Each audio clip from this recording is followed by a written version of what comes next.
You were invited here today because the People's Reform Party, founded by the former President Miriam Defensor Santiago, is going to adopt Congressman Dante Marcoleta as its candidate for the Senate.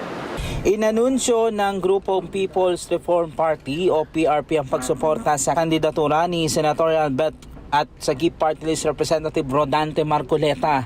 Yan ang ipinahayag ng grupo kasabay ng ilang araw bagong eleksyon 2025. Ayon sa PRP, naniniwala sila na si Marcoleta ang magkakapagpatuloy ng nasimulang advokasya ng dating Senadora Miriam Defensor Santiago ang paglaban sa korupsyon. He continued fighting for the rights of the people and to fight the oppression being done to them. He is exposing all the anomalies and the corruption that is prevailing right now in the Philippines. He has committed to pursue the advocacy, idealism, and principle of the former late Senator Miriam Defensor Santiago. Kagaya nga ng nasabi ko, isang malaking karangalan ito. Hindi naman ito basta-basta partido lang. Ang partidang ito ay naging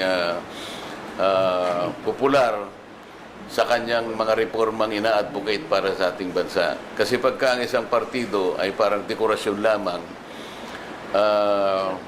hindi yan masyadong papansinin. Kabilang sa advokasya ni Marcoleta ang paglaban din sa korupsyon at pagtatalaga ng iba pang mga batas na makakatulong din sa marami nating mga kababayan sa iba't ibang mga aspeto. Sapagkat ang kanilang aspirations mula't mula pa ay mareforma yung maraming mga pagkakamali sa ating mga institutions.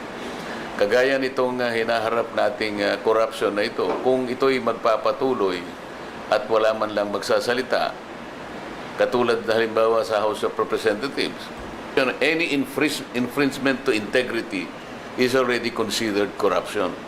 Bago ang pagpapahayag ng suporta ng People's Reform Party kay Congressman Marcoleta, kasama ang partido na PDP Laban na nagtungo ang mga ito sa Hong Kong nitong weekend at doon kinamusang overseas Filipino workers